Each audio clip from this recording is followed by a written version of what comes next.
Welcome to Scalable Insights. I'm Larry Dillon. I'm the CEO of the Wendover Corporation /Insight PRM. We are here to bring you best ideas to help you scale your business. So today's podcast, I'm going to talk about the importance of content. What type of content should you use? How do you get the content to your prospects? I've got with us today Jeff, the producer. Jeff, how are you? Fantastic. How are you? Great. We're very excited about today. For sure. Today, I think is there are three concepts that you need to be aware of or do some research on. Lead nurturing, which is once you get a lead, what is that process for nurturing that lead that comes in? Most people that reach out to you are not ready to buy right now, yet most sales reps want to close right now. So you have a mismatch of ideals. So lead nurturing sort of takes that into consideration. And one of the key things with lead nurturing is having content available. So you definitely want to have like a lead nurturing process in place. And I also want to talk about, so there's three concepts that I want to talk about. The lead nurturing, like what happens once you get a lead. The other thing is account-based marketing, which is identifying a target of high-value prospects and reaching out to them and feeding them content and basically staying on top of them forever. There's Robin Robbins. I was at a Robin Robbins, who's one of the top consultants in the IT business in terms of how to grow your MSP. She is awesome.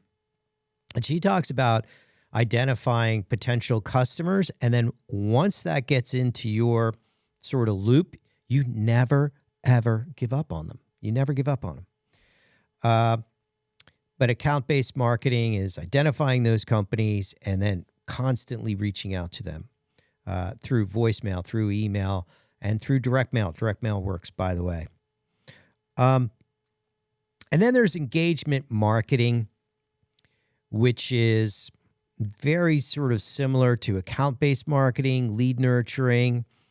And it's basically engaging the customer by providing them useful information so that the idea is that when it comes time for them to decide that you are the first person that you think of. These three concepts are very closely related, and you want to do a deep dive on each of these. So in my conversation today, when I talk about content, I use these words Interchangeably? Interchangeably. Something like that. That's a word. I'm getting old. Well, let's hope it's a word. Let's hope it's a word. Come on, Jeff, the producer. I got to look it up. You got one job. What? One job. One job. Well, you know what? I was focusing on keeping my mic Jeff. on.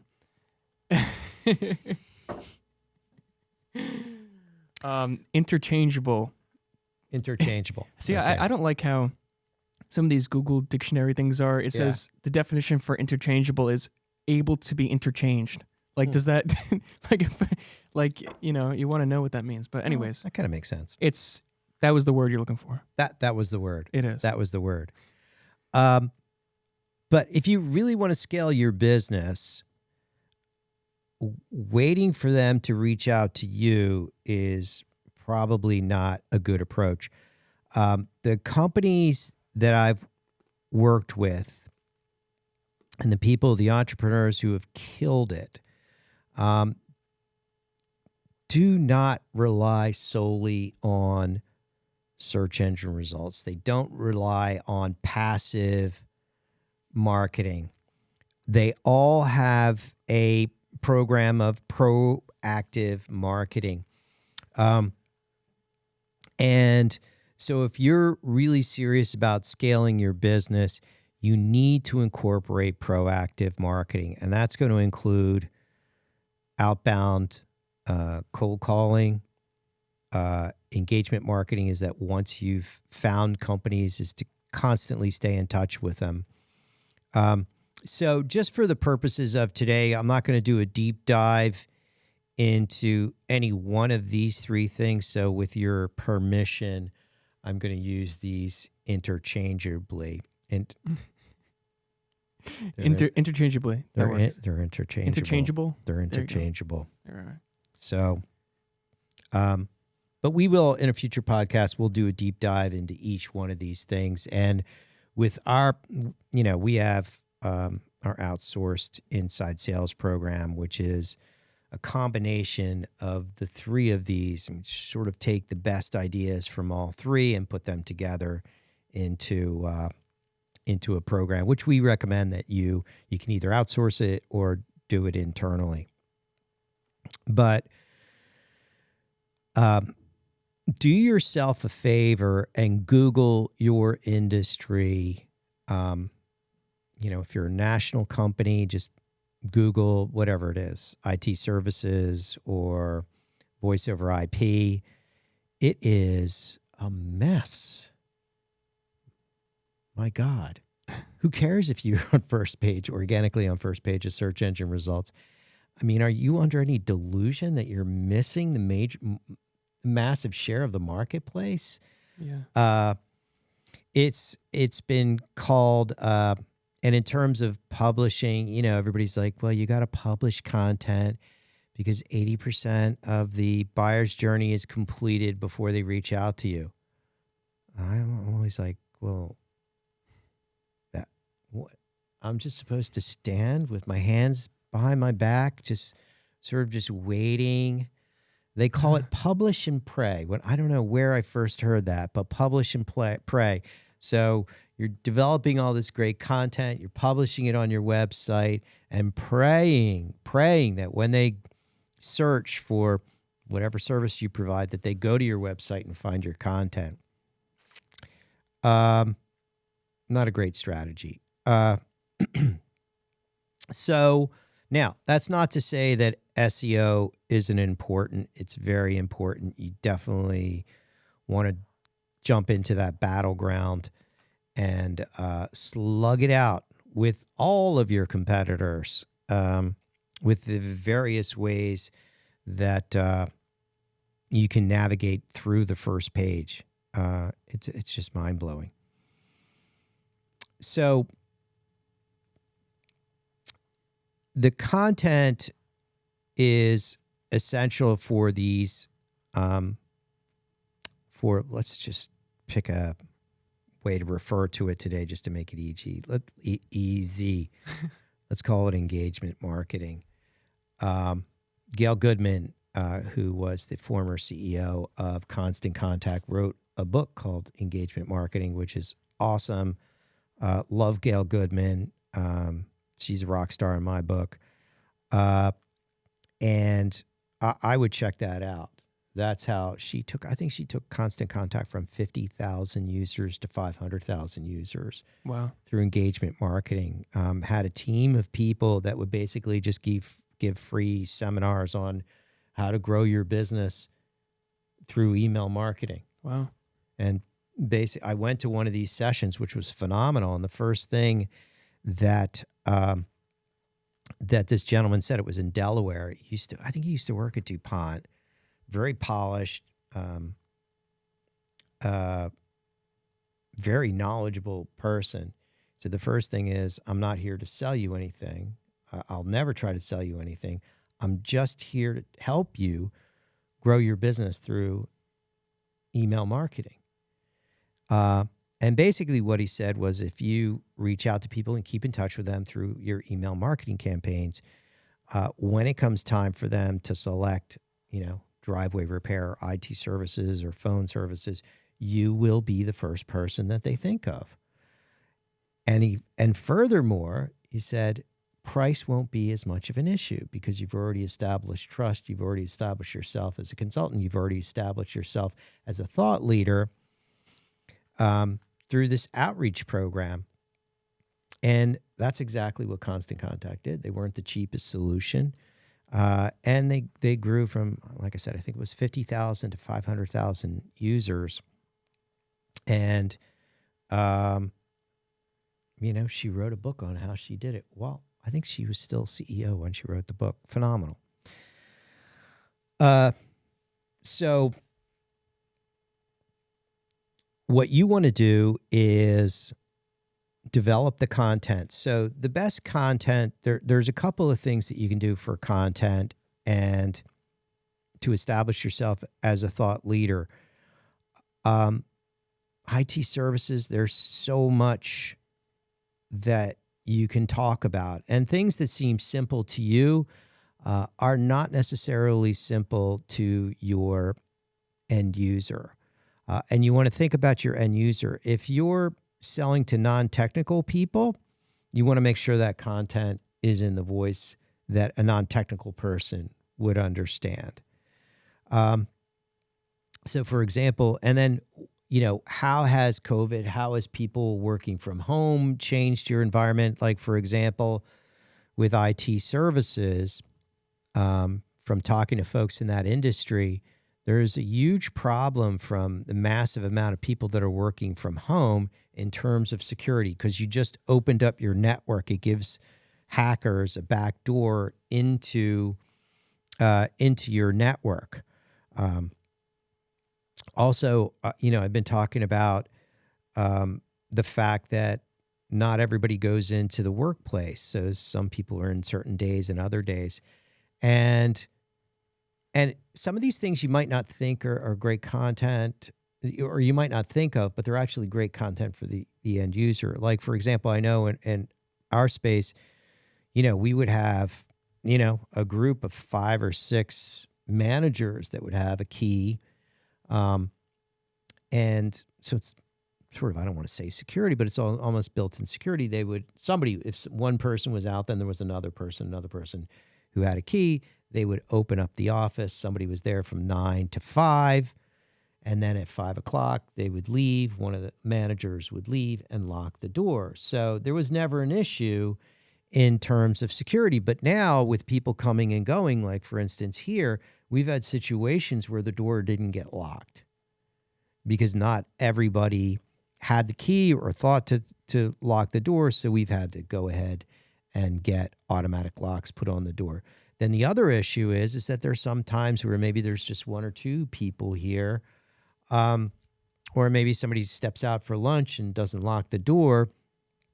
So I think camera systems are now really important in terms of monitoring the workplace, right? Because you have this physical security. Not only do you have the threat of cybersecurity, which you can write tons and tons of articles on that, but this idea of physical security, like what happens. And so that there's,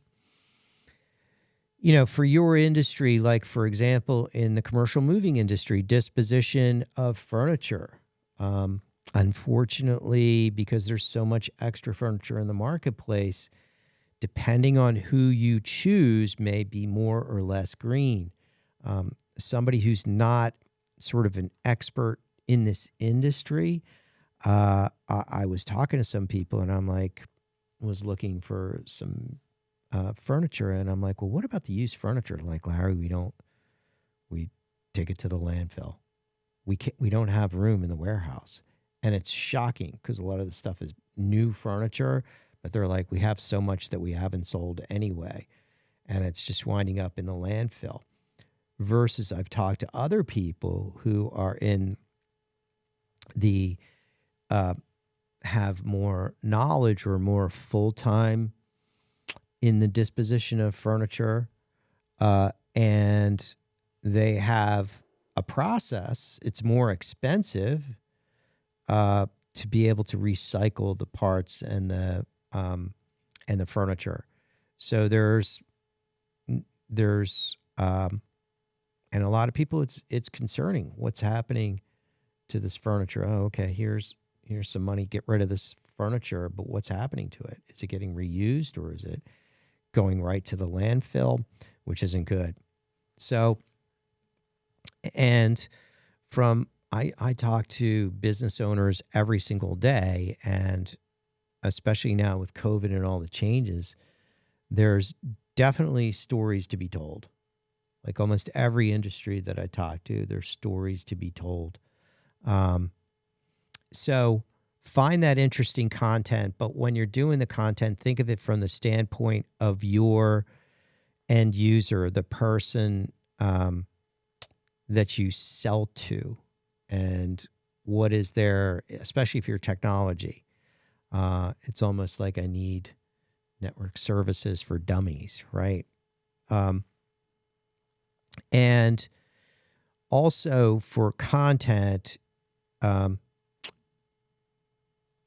there are two options. One, you can write your own content, which is good for sending out to your customers, but also prospects. And then the second option is finding content that's been published elsewhere, maybe by a trade association or in a national magazine. But the prospects will value more if you find an article in, like, for example, your local business journal, that you've got a writer who did research on IT services or cybersecurity. If it's published by someone else, the prospect is going to give that more weight because they don't feel like you're selling to them. Listen, content is great if you've published it yourself. That's awesome. But if you can get content from trade journals or from national magazines or publications or something that you found on the internet, is going to carry more weight with the prospect than your own content. Now, if you don't have a lot of time, that also helps out if you don't have a lot of time to write the content.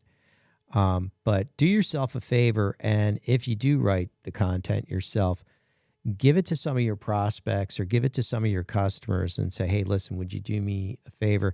Could you read this and tell me if it makes sense? Or should I, ask them for comments about, is this too confusing or does this hit on the mark? Because we're all sort of trapped in that we're immersed in our industry and we assume that the most elementary parts of what we do, everyone understands, but the reality is they don't. They don't. So the more you can write it so that the end user doesn't have to have like a PhD in whatever it is that you're selling. So let's talk about how that content is going to be distributed. And at a minimum, if you generate 3 or 4 pieces of good content per year, that's all you need. That's all you need. So sometimes, and especially like with SEO, it's like Google, if you constantly change your website, if you constantly do this, the amount of money you have to spend to constantly change your website, constantly do that to become number one in SEO, to get on the first page of search engine results. Who cares anymore? Like, it's so crowded. I mean, you should care, but the amount of effort that it takes. So the advantage of engagement marketing, lead nurturing, account-based marketing, is that we're going to push content, and the content is going to be pushed only to the people that I want to do business with. Not only that, but the best people. So the other problem with SEO is that 58% of businesses that go to your website in general, in the US, Canada, England, Scotland, Ireland, Australia, New Zealand, have less than 5 employees. Now, for most of you, that's not a prospect. 78% have less than 10. Still not a prospect. So, and of the 22% that have more than 10 employees, half of those are gas stations and beauty parlors. Probably still not a prospect. So we've narrowed it down to only 10% of the traffic is even of the size that you would be interested in, it just tells you that's why engagement marketing, account-based marketing is so important. So we talked about that. The first step is get that list of whatever it is, your universe. Define your universe. How many businesses total are in your marketplace? Now, for most of you, that's going to be somewhere between 2,500 and maybe a couple 100,000 out of the 20 million businesses. Now, it might be different for different companies, but it's usually a smaller number. So let's say you've done the research and you found the right industry, the right size, the right revenue, the right number of employees, the right geography. There's 10,000 prospects. And as I said, what you're going to want to do is start to tackle from the top down. Don't market to all of them, because in B2B, there's a huge difference between number 10,000 and number 1 on that list, right? So pick a number, 1,000, 2,000, 3,000 companies that you're going to stay on top of throughout the year, year after year after year. And then we're going to start pushing content. And we always recommend this sort of simple process. The first call that you're going to make, let's say you've got that list, you've got contacts, you've got emails, you start to make the call. First goal is to make sure the contact is still there. Are they still the right decision maker? So we've established that. And that first phone call, once we've established it's the right size company, it's the right contact, they're still there. And you could do this without talking to them. Might be talking to a receptionist. Hey, is Jeff still in charge of? So now once I have that list of, let's say, 2,000. Bless you. I'm leaving a pause here so you can edit it out. Okay. You might want to make a note where that is.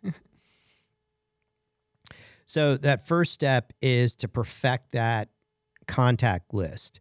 So now I've got great contacts, and the first step is really simple. I'm just going to state my name, what I do, where I do it, who I do it for. So my name is Larry Dillon. We're a nationwide IT services company, and we service medium and large companies, whatever it is. Just wanted to introduce myself. I just sent you an email with my details and a list of the services that we provide. Very simple.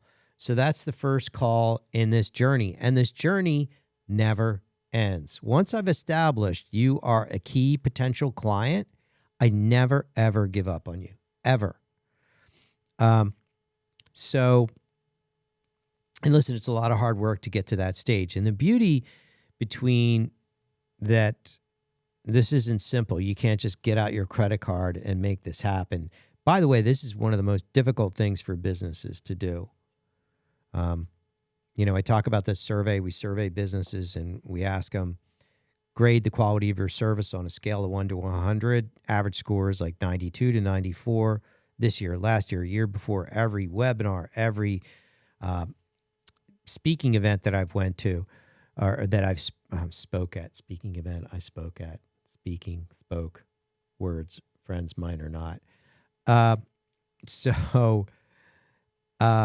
Then we ask the question, grade your ability once you get an initial appointment, grade your ability to clearly deliver your value proposition and close the deal.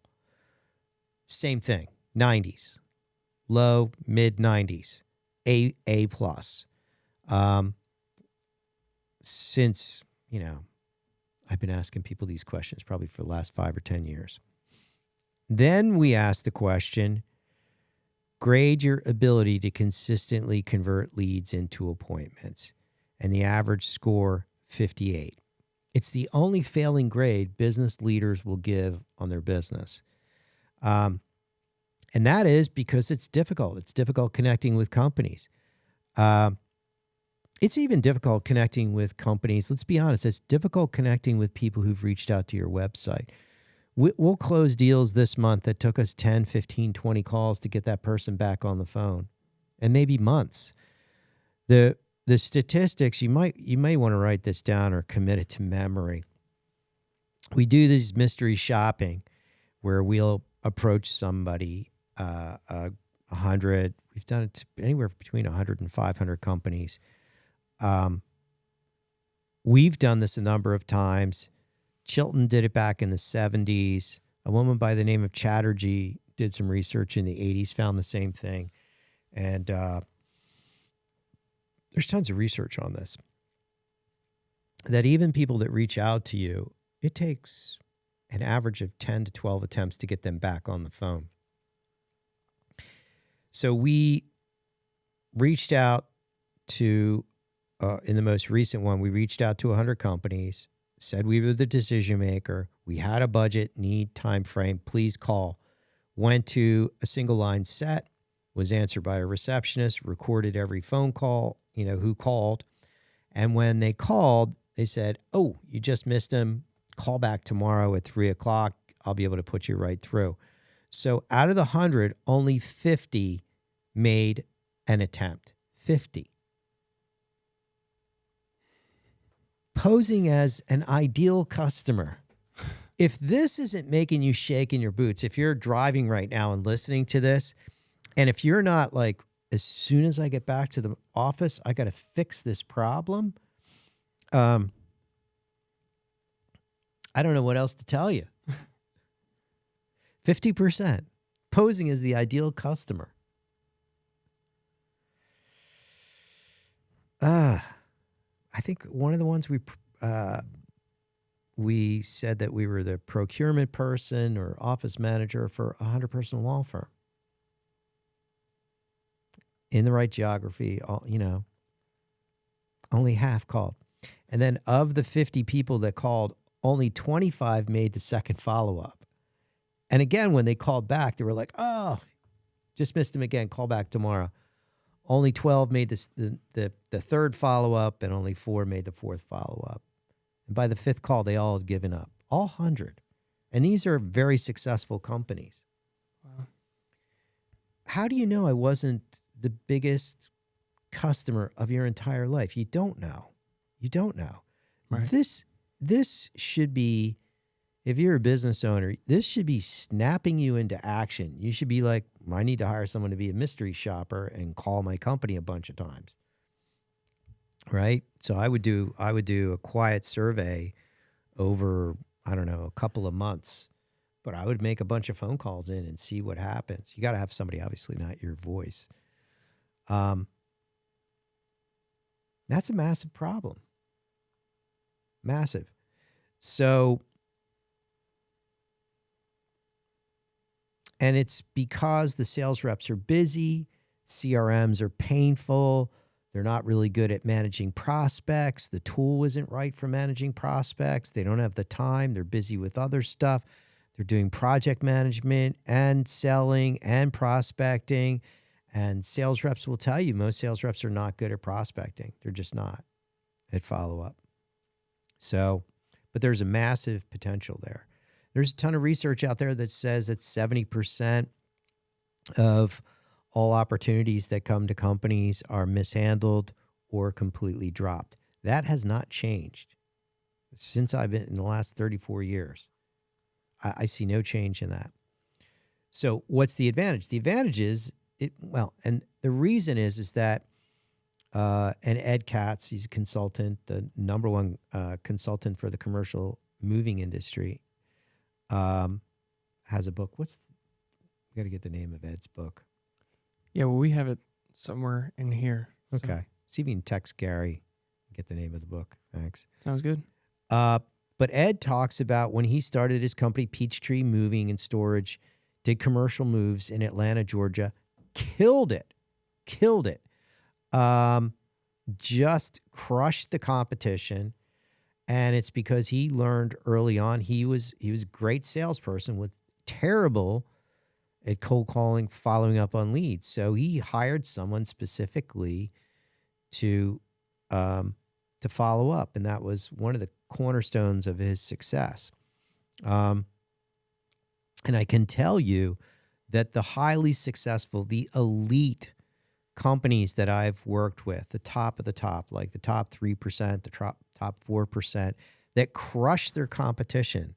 When I meet with these people, they're like, I know exactly who you're selling your leads to. I don't care. I will kill them every day of the week. Here's what we're doing. And they all have separated those tasks between sales and following up on leads or outbound campaigns or cold calling. It's a different personality. And it's difficult because there are very few inside sales reps that can just be left alone to their own devices and will make 100, 200 dials a day. They're very few. Even when we hire people and have full-time inside sales manager, like literally bullpen, like monitoring, we have to push people to get that ingrained in them. And the minute we stop pushing, they start to fall back. So it's sort of a difficult process to do. And your choices are to outsource it or hire like a killer inside sales manager. But trying to find somebody, I've only met 10 that are really good. So talk about a barrier to entry, which is what you want. You don't want something that's easy. Like with SEO, first page of search engine results, plop down some money, I hire a company, and they start to get me onto the first page of search engine results. But the problem is that you and 100 of your closest competitors are on the first page of search engine results now. Or you can do Google ads. Did I say doodle ads? Google ads. I'll check if doodle's a word. Now, I've got an update for you. Yes. The book is Business Success, Do As I Say, Not As I Did. And that's by Ed Katz. Ed Katz. Yeah. So he's phenomenal. And listen, Ed's formula for success, it doesn't matter if you're selling commercial moving services or IT services or whatever it is. The most successful companies that I've met all have that DNA, all follow the same process. And they're not looking for stuff that's easy, like Google ads. Oh, here's a hell of a lot of money. Give it to a company, have them post ads. And, but meanwhile, there's like up to 8 paid ads on first page of search engine results now. And it's always changing. So I don't really consider that a differentiator. But anyway, so let's sort of go through the process. Let's go through the process of account-based marketing and content. So just publishing and praying, put it on your website. You got to do that, but let's talk about outreach programs. So we've identified 2,000 companies. First call, it's going to be rocky because you've got to go through bad contacts and trying to get good information. And at best these days, used to be 80% accuracy, is probably down to 70%, 65% accuracy, just because of so much turnover due to COVID. So, and all this stuff that's difficult, you got to look at it as an advantage, because every percentage point more difficult it is, that means that many more of your competitors are going to give up. They will give up. I guarantee you they will give up, because so now we're ready to stay in touch with these people. I've got the right contact. I've got good emails. So that first call is always just an introduction, just very clear. It could almost be like, I don't know, let's say you sell blue widgets. I don't know if you're in the market right now for blue widgets. Just wanted to reach out. And, excuse me. So that's the first call, really simple. Second call, maybe 2 months, 3 months later. Hey, it's Larry again from bluewidgets.com. Just saw a great article in the Business Journal about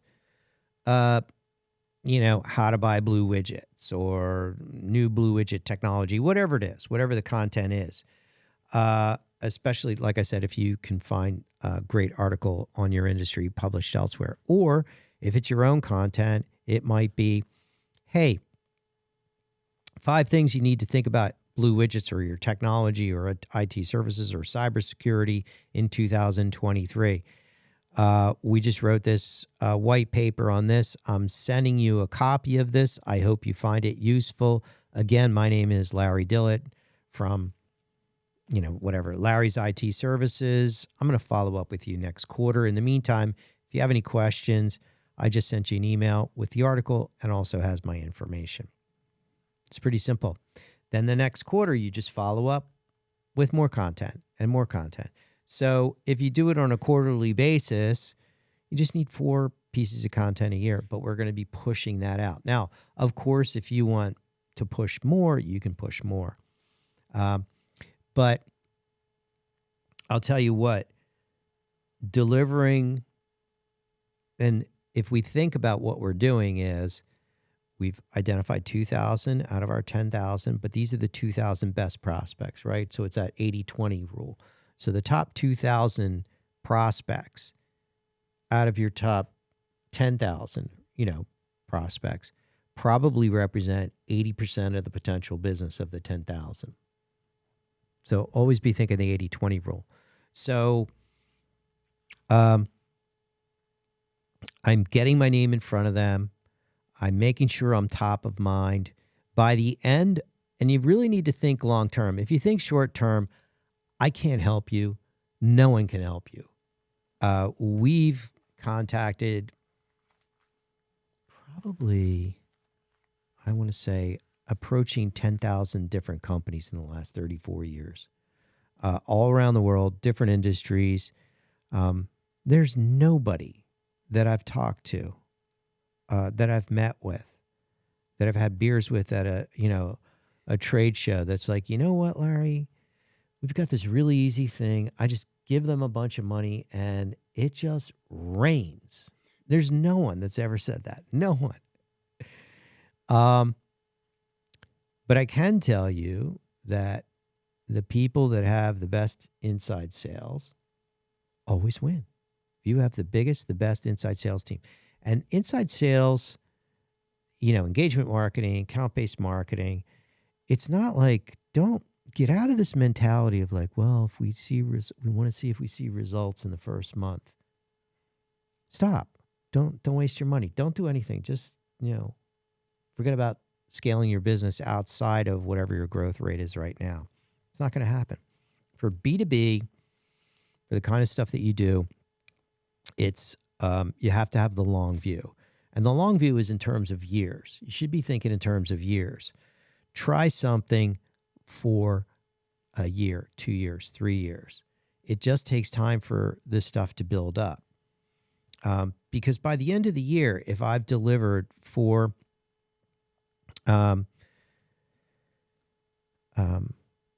articles on cybersecurity, IT services, network security, physical security, card access, whatever it is, when it comes time for them that they have a cybersecurity issue or they need card access or video or whatever it is, you're going to be the first person that they think of because your competitors won't do it.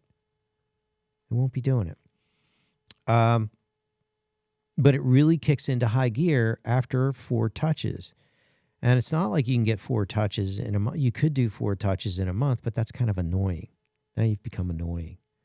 But if it's once a quarter and you're bringing a gift, you're not talking about yourself, you're providing them with useful information, you're presenting yourself as the consultant, you're taking the time to reach out to them. And the other thing I'm going to mention is every month we're going to close a bunch of deals, and here's how it's going to go down. They're going to call up my sales reps, one of my sales reps, and say, and this is someone that they've never talked to, and they're going to say, you know what? You're the most professional and persistent salesperson I've ever met. You've been reaching out to me every single quarter religiously for the last 3 years. and you've really piqued my interest, we're going to go ahead and try your program. And sometimes it's that easy. They will literally be so impressed by that they will just close the deal. And what has that rep done? They've left, let's say 3 years, 12, 30-second voicemails. That's all it takes. You don't need to leave a 5-minute voicemail. And if you already have the content, if you've got those 4 pieces of content, this quarter we're putting out this piece. This quarter we're putting out this piece. Just give it to your sales reps or your inside sales team. Put that out there. And the math is for different B2B services, it's anywhere from 3% to maybe 15% of companies, 10 or 15% of companies each year will be in need of your services. For example, for IT services, I think it's 3 to 4% of companies at any one point in time are ready to divorce their IT services company. Maybe they have outgrown them. And it's same for accounting services. It might be different for accounting services. I don't know. But find out what that turnover rate is. You should be able to get to that data. But let's just assume it's 7%. Let's pick a number in the middle. Let's say 7% of the population is amenable to switching services or they need your service. So if you're reaching out to 2,000 companies, 7% of that's 140 companies. That means there's 140 companies. You've been nurturing them. They've gotten 3, 4 pieces from you. You're the first person that they think of when it comes time for them to buy the services that you provide. So think of Gail Goodman growing Constant Contact from 50,000 to 500,000 by basically paying people to go to events, and the first words out of their mouth is, "I'm not here to sell you anything." So it makes it easier to make that call because I'm not trying to sell anything. I'm just making you aware. And of course, nothing's going to happen.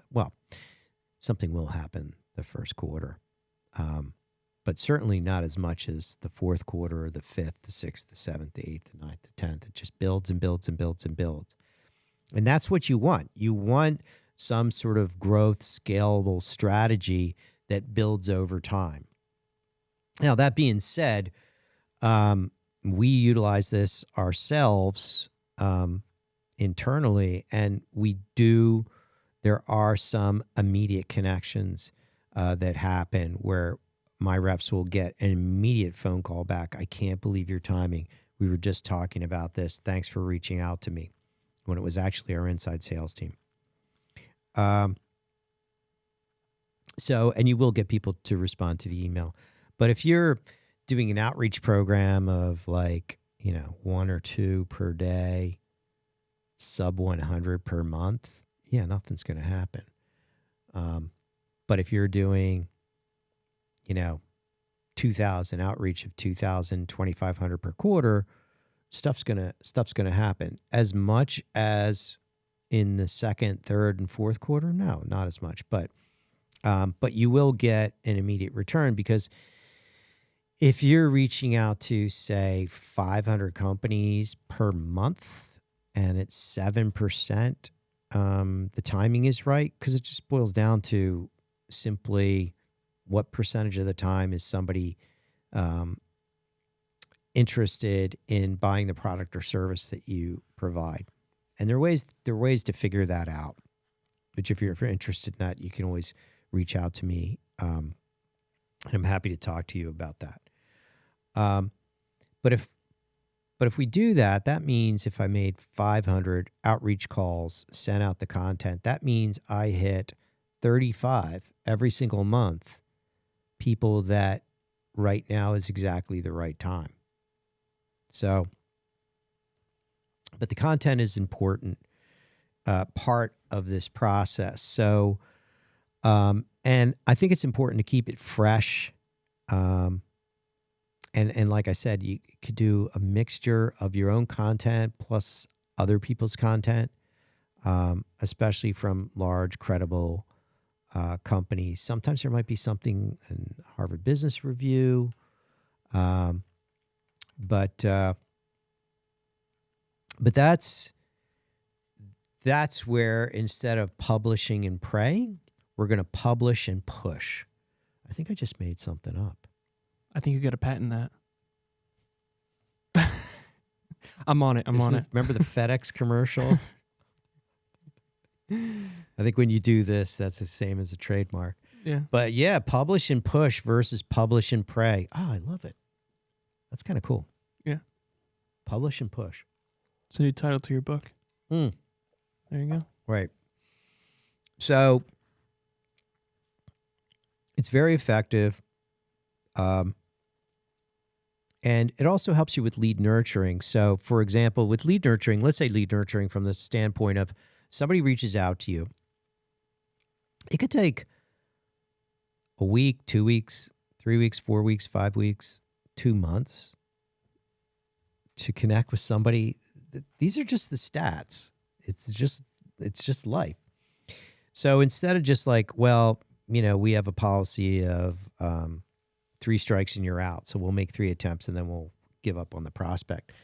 Well, the prospect doesn't care about your 3 strikes and out policy. If it's a prospect that's ready to spend 50 grand, 100 grand, $1 million, multi-millions on your product and services, and you have 3 strikes and you're out, that's insane. Stop it. It's preposterous. So,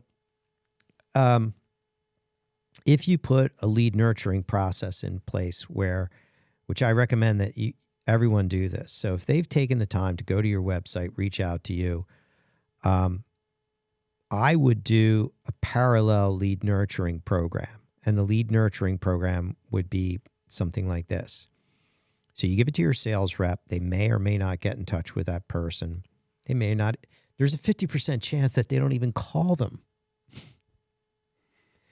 There literally is a 50% chance that they'll never make a call. And there's like a 75% chance they'll give up if they do make the first phone call, that they'll give up after just the second attempt. When on average, people, I'm telling you, on average, look, Google it. It takes 10 to 12 attempts to get a prospect that's interested in buying from you on the phone. Well, why is that? I don't know. Who cares? They're busy. They don't have to call you back. Stop it. So my suggestion for lead nurturing is call comes in, give it to your sales rep. Hopefully they get in touch. The smart money is to assume they're going to completely drop the ball. So in parallel, what I would recommend is someone from your company call and say, hey, and chances are they're going to get a voicemail. Mm-hmm. Hey, this is Larry from bluewidget.com. Thanks for reaching out to us today. Your sales rep will be in touch with you shortly. And I'll get to that in a second, why that's important. In the meantime, I've sent you an email with an article on whatever it is, cybersecurity, whatever it is, whatever the content that you have. I hope you find this useful. If you have any other questions, feel free to reach out to me. I'll follow up in 7 days. I'll follow up next week just to make sure you got my information. Now, when I say it's Larry from Blue Widget Company, your sales rep will be in touch with you. It acts as a honeypot. So if the sales rep hasn't called, it gives us this other avenue to connect with the customer to say, hey, I called 3 days ago. No one's gotten back in touch with me. Now I may have just saved a $10,000, $50,000, $100,000, $1 million deal. And I've got so many stories of how companies have blown $1 million deals. Literally, we can document it because we gave the lead to this company and this company said, oh, it's a bad lead. No, it wasn't a bad lead because your competitor just called me and said they closed a massive deal from them. Even inside of companies. And I tell the story, guy in Washington, I have so many stories where the more senior sales reps were like, oh, this is a bad lead, it's a bad lead. And the new guy's like, hey, can I have those bad leads? Takes the bad leads and turns them into deals.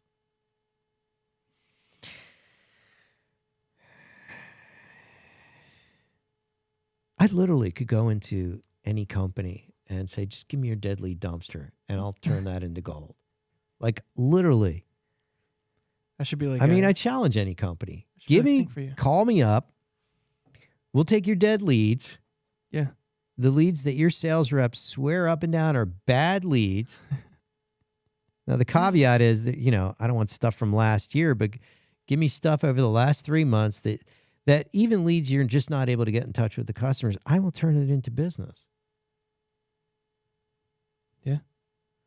So I'll do that. If somebody calls, just call me. I'll do it for one customer. We did this years ago. We did this rescue. It was a finance company. They did I don't know if I told you the story. It's hilarious. I'm not sure. So we went to this financial software for finance companies. It was back-end software, pretty expensive, and based out of California. The VP of sales was in New York City. So we met with him, and we said, look, we'll take your dead leads and we'll just give us your dead leads. Give us the dead lead dumpster. Don't pay us anything. But if we convert something into a deal, then pay us commish. Mm-hmm. Give us a vig. Yeah. Give me a taste. Right? So he's like, wow, doesn't cost me anything up front. No, it doesn't cost anything up front. We don't do this anymore.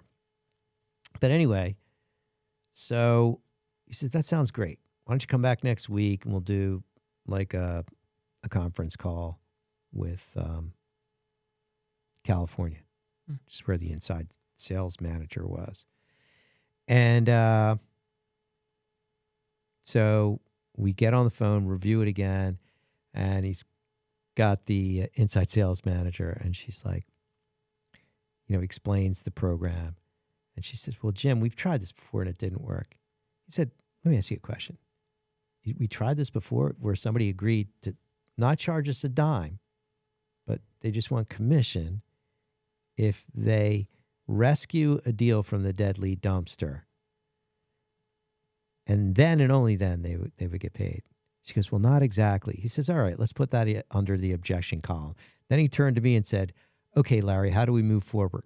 So anyway, so she said, well, maybe they'll find some small deals, but they certainly won't find anything in our Fortune, the top 50 financial institutions on the planet. And we're like, okay. So we started calling, I think in the first month, we called this guy. It wasn't top 50. And we said, hey, this is so-and-so from blah, blah, blah software. I won't say the name. And this was the CIO. The top guy had reached out to them, and somehow it wound up in their dead lead dumpster. He started screaming at us. Like, I've called your company 10 times. No one's gotten back to me. Let me repeat. This is a prospect. Said he's called the company, and they have a full-time inside sales team. I've called your company 10 times. No one's gotten back to me. And calmed him down, got the appointment. And as I said, it wasn't a top 50 financial institution. I think it was J.D. Edwards. It was top 10. Wow. Top 10. Top 10. Wow. And then from that moment out, because the inside sales manager sat right next to the CEO, they were buds, their kids. We found this out later, because we went there. And then she just made it her goal in life to kill us because we embarrassed her. Mm-hmm. So instead of like, wow, this is freaking great, we just re-energized a deal with it's top 10, mm-hmm. not top 50 financial institution. Massive deal. Yeah. Crazy. Crazy. So there are deals in your dead lead dumpster. guaranteed. So the process for covering this would be step 1, give the lead to your sales rep. Step 2, put it on this this nurturing process, which the first call would be, hey, thanks for reaching out to us. Your sales rep will be in touch with you shortly. Again, that acts as a honeypot so that if the sales rep hasn't called, they might email back, hey, no one's called me back. I've called your company 3 times. And then, I'll follow up 7 days later. Then 7 days later, follow up and say, hey, it's Larry again from bluewidget.com.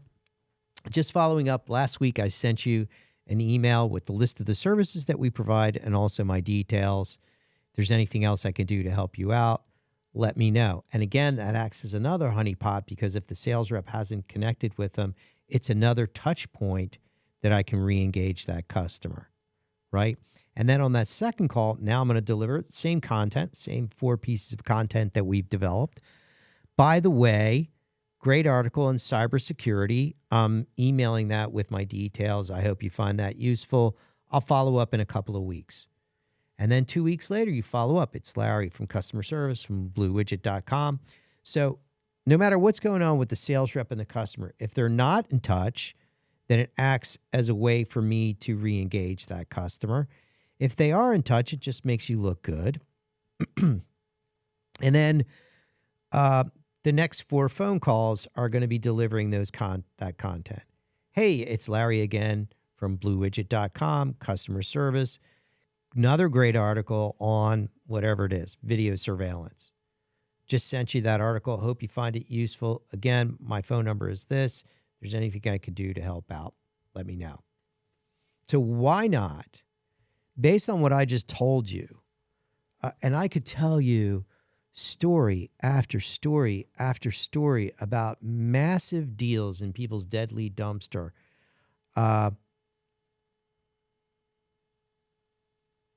If you only develop the content just to go down that parallel path for people that have reached out to you, you're on first page of search engine results.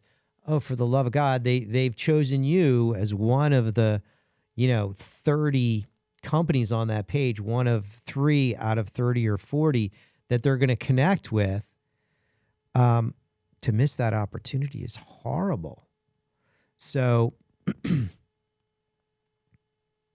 there's a strong argument that every single prospect, there should be this lead nurturing pattern that they go through. Not only to mention that when buyers reach out to you, they're not ready to buy that day. Yet sales reps, all they want to do is sell. They want to immediately close you. So it doesn't always work out. So soften the blow by putting that in. And then there's another argument that once they've reached out to you, depending on what service you provide, don't ever give up on them. Like put them on a cadence where every quarter or twice a year, you're going to reach out to this company. So, but the content is super important because when you're doing outreach, instead of, now notice with this outreach program, it's not calling up and saying, I'm the best, we have the best service, me.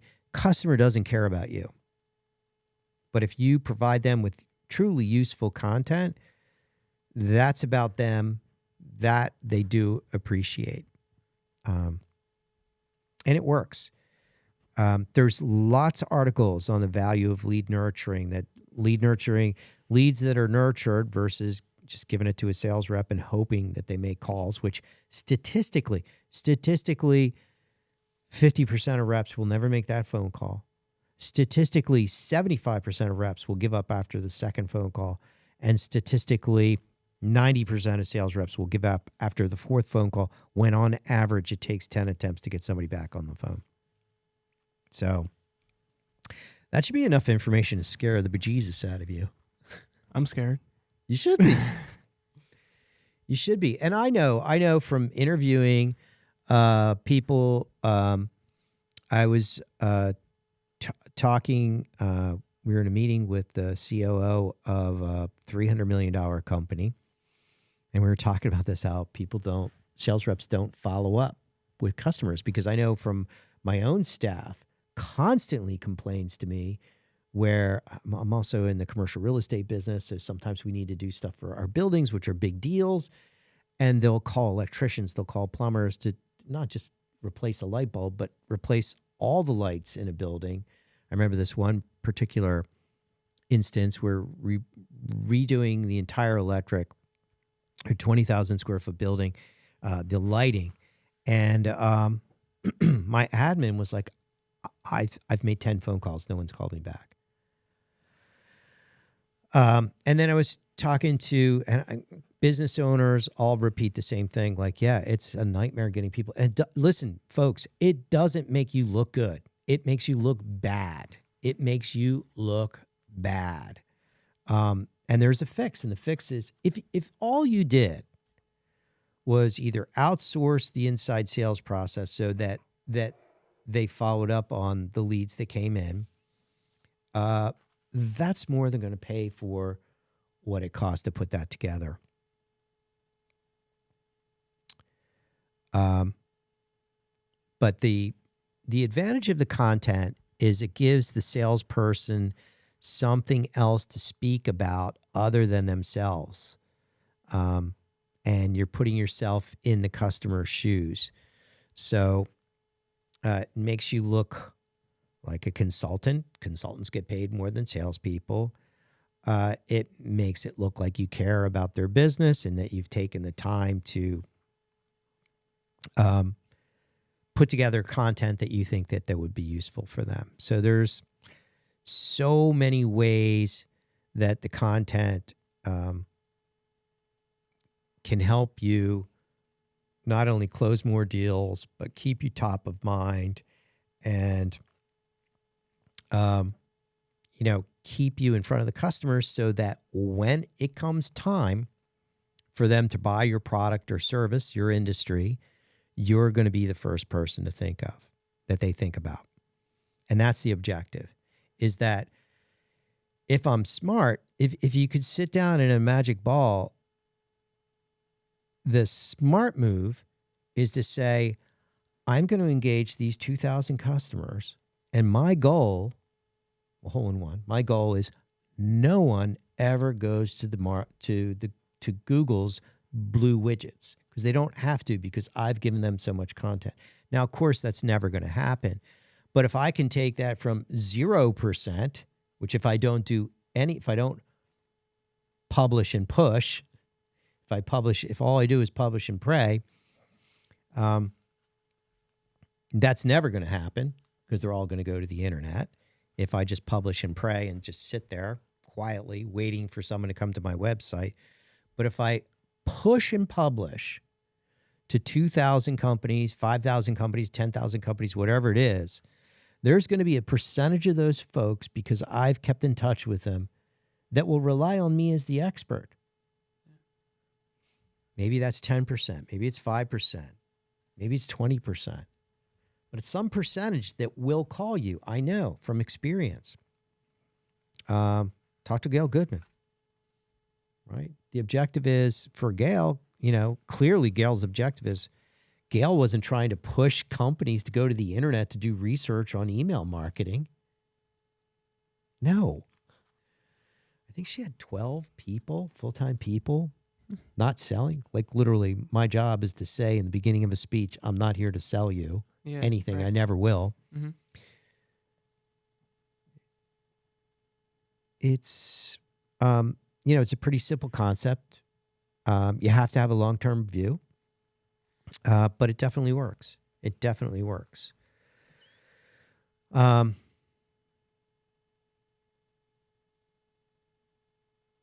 So establish your target market, take the top 20% of the target market, constantly engage them, use the same content to nurture leads, to have something interesting when you call to talk about. Give that content to your sales reps. So a lot of sales reps hate making cold calls. Like you literally, they hate it. Even if it's a lead. Yeah. That's why I think lead follow-up is so bad. But at least if you give them content, they can call up with a gift. Hey, Jeff, thanks for reaching out to us. Hey, listen, great article on cybersecurity. I just emailed it to you. I hope you find it useful. What was the purpose of your call today? At least it gives you something to talk about, especially if you're leaving a voicemail. So that's it. Tons of ways to use content. Even at a minimum, publishing 4 times a year is enough if you're publishing and pushing versus publishing and praying. I don't know where I heard that phrase. That one's definitely not mine. But it's a great concept. Great concept. This is a very powerful tool. Just have the long view. Look at this is forever. It's a forever program. It's not like I'll try it for a quarter or a month. So that's it. Content is king. Yeah. Yes. All right, everyone. Thanks for stopping by. This is Larry Dillon. I'm the CEO of the Wendover Corporation and InsightPRM.com. Thank you very much, Jeff, the producer. Of course. Thanks for always having me.